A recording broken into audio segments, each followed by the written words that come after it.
Oi pessoal, eu sou a Letícia, monitora de filosofia aqui da Dois Dedos de Monitoria, e hoje nós iremos falar sobre Sócrates, o pai da filosofia. Antes de iniciarmos esse vídeo, já deixa seu like, se inscreva no nosso canal e nos acompanhe nas redes sociais para conhecer um pouquinho mais sobre o nosso projeto. Como eu já disse, a gente vai falar sobre Sócrates hoje, então vamos lá. Bom, a primeira coisa que a gente precisa saber é que o principal seguidor de Sócrates foi Platão. A gente vai ter um vídeo aqui no canal falando sobre Platão também, mas basicamente o Platão foi o responsável por disseminar, por espalhar todas as ideias de Sócrates.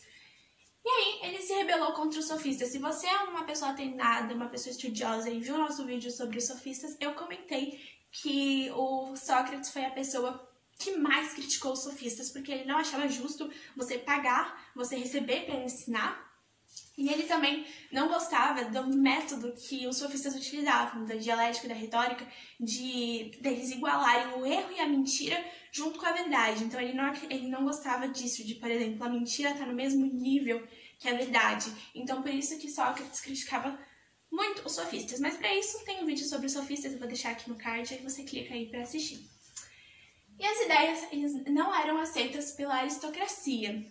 As ideias, apesar de Sócrates ter tido vários momentos importantes na política, enfim, daquela época, as suas ideias não foram aceitas pela aristocracia. E por isso, vamos dizer assim, não estava indo muito bem. Só que daí, os jovens começaram a gostar das ideias de Sócrates. E eles gostavam, eles começaram a apoiar, eles começaram a disseminar essas ideias. E ele conseguiu um grande apoio dos jovens.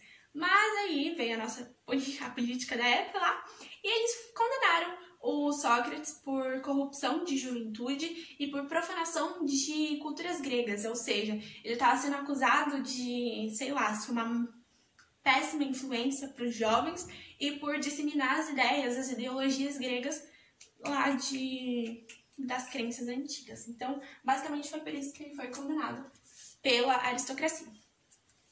Aí a famosa frase de Sócrates do só sei que nada sei, ele falava: o reconhecimento da própria ignorância torna-se o começo para novas buscas. Com isso, ele acreditava que a certeza que ele tinha de alguma coisa é que ele não sabia de nada. Um paradoxo, né? Não faz nem sentido. Mas se você parar pra ver, faz sentido. E ele usava muito isso em discussões, porque, tipo, a pessoa ia lá, discutia, apresentava argumentos, tudo. E quando ele jogava isso, quando ele começava a dar aquela ele percebia que, na verdade, as pessoas iam desconstruindo seus argumentos. E aí a pessoa vai entrando em contradição, a pessoa não tem mais um argumento, mais um ponto pra dar. E aí ela vai perceber que, na verdade, sobre aquilo que ela tá falando, ela não sabe sobre aquilo. Então, basicamente, é esse o significado da frase, só sei que nada sei. Ele achava que uma pessoa que achava que sabia tudo era uma pessoa meio que ignorante, porque na verdade essa pessoa ela acha que sabe tudo, mas na verdade ela não sabe nada. E aí a pessoa, quando ela, como eu posso dizer, ela assume, vamos dizer assim, ela reconhece que ela de fato não sabe nada, já é um progresso para ela conhecer outras coisas e acabar conhecendo de verdade. Bem profundo, né? E aí aqui a gente tem o nascer do conhecimento. Vou ficar aqui para ler melhor. E aí, aqui a gente tem dois pontos que o Sócrates falava, que era ironia, que era conduzir o interlocutor à certeza de seu erro. Através da ironia, ele fazia a dinâmica de perguntas e respostas. Então, aos poucos, a pessoa ela se contradizia. Esse é o caso da ironia. E aí a gente tem a maiêutica, que era o aprofundamento da ironia. Era como se fosse um complemento desse pensamento da ironia, que é ele chegar ao conhecimento absoluto. Não sei como posso dizer, esse pensamento, vamos dizer assim, ele era basicamente um complemento da ironia, como eu já citei, e ele virava, tipo, a arte de gerar ideias. Então, ela só é possível pelo diálogo. E ele acreditava que o diálogo é essencial para todas as crises, por todos os conflitos que a gente tem, pela falta de diálogo. Então, Sócrates acreditava que esse pensamento só funcionaria através do diálogo, porque é através do diálogo que que a gente consegue evitar brigas, a gente consegue evitar discussões, a gente consegue evitar grandes conflitos. Então, todos os conflitos que aconteciam para Sócrates era por conta da falta de diálogo.